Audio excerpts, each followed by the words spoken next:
শুরুতেই জানিয়ে দিব যুদ্ধবিরতির প্রস্তাব প্রত্যাখ্যান ইসরায়েলের।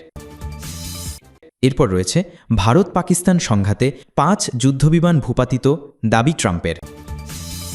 যুদ্ধবিরতির প্রস্তাব প্রত্যাখ্যান ইসরায়েলের। ফিলিস্তিনের স্বাধীনতাকামী গোষ্ঠী হামাস জানিয়েছে তারা সব জিম্মি মুক্তির শর্তে যে যুদ্ধবিরতির প্রস্তাব দিয়েছিল তা ইসরায়েল নাকচ করে দিয়েছে।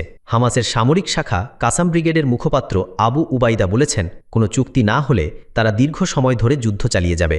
বৃহস্পতিবার প্রকাশিত ২০ মিনিটের এক ভিডিও বার্তায় উবাইদা বলেন, ইসরায়েলি সরকার বন্দীদের বিষয়ে আন্তরিক নয়, কারণ তারা সবাই সেনা সদস্য।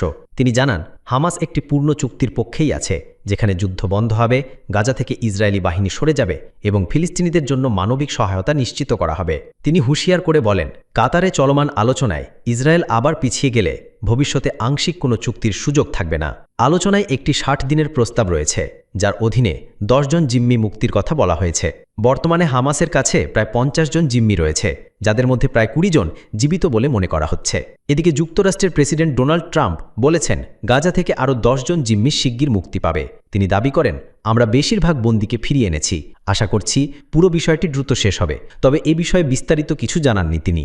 মার্চের পর এই প্রথমবার ভিডিও বার্তা দিয়েছেন আবু উবাইদা। তিনি বলেন, হামাস যোদ্ধারা প্রস্তুত আছে এবং তারা গাজা জুড়ে ইসরায়েলি বাহিনীর বিরুদ্ধে হামলা চালিয়ে যাবে। ভিডিওতে তিনি আরব ও মুসলিম দেশের নেতাদেরও কড়া সমালোচনা করেন। তিনি বলেন, ইসরায়েলের গণহত্যা নিয়ে তাদের নীরবতা এক ধরনের বিশ্বাসঘাতকতা। ভারত পাকিস্তান সংঘাতে ৫ যুদ্ধবিমান ভূপাতিত হয়, দাবি ট্রাম্পের। ভারত ও পাকিস্তানের সাম্প্রতিক সংঘাতে ৫টি যুদ্ধবিমান ভূপাতিত হয়েছে বলে দাবি করেছেন মার্কিন প্রেসিডেন্ট ডোনাল্ড ট্রাম্প। হোয়াইট হাউসে রিপাবলিকান আইন প্রণেতাদের সঙ্গে এক নৈশভোজে বক্তব্য রাখতে গিয়ে তিনি এই মন্তব্য করেন, যদিও তিনি নির্দিষ্ট করে বলেননি কোন দেশ কতটি বিমান হারিয়েছে। পাকিস্তানের সংবাদ মাধ্যম ডনের খবরে বলা হয়, ট্রাম্প এদিন বলেন, বাস্তবে বিমানগুলো আকাশকেতে নামিয়ে ফেলা হচ্ছিল। আমার ধারণা ৫টি জেট গুলি করে ভূপাতিত করা হয়েছে। উল্লেখ্য, এপ্রিল মাসে ভারতের নিয়ন্ত্রিত কাশ্মীর অঞ্চলে এক হামলায় ২৬ জন নিহত হয়। সেই ঘটনার পর থেকেই দুই প্রতিবেশী দেশের মধ্যে উত্তেজনা বাড়তে থাকে এবং দুই দেশকে সরাসরি সংঘাতের পথে ঠেলে দেয়। পরে ডোনাল্ড ট্রাম্পের মধ্যস্থতায় একটি যুদ্ধবিরতির মাধ্যমে উত্তেজনা কিছুটা প্রশমিত হয়। পাকিস্তানের পক্ষ থেকে দাবি করা হয় তারা ভারতের ৫টি যুদ্ধবিমান গুলি করে নামিয়েছে।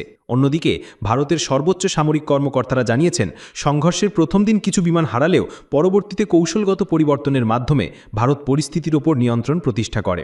ভারতের পক্ষ থেকেও দাবি করা হয়েছে তারা পাকিস্তানের একাধিক যুদ্ধবিমান ভূপাতিত করেছে, তবে ইসলামাবাদ এই দাবি অস্বীকার করেছে।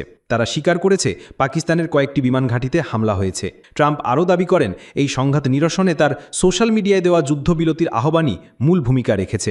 উল্লেখ্য, দক্ষিণ এশিয়া চীনের প্রভাব মোকাবিলায় ভারত বর্তমানে যুক্তরাষ্ট্রের গুরুত্বপূর্ণ কৌশলগত মিত্র।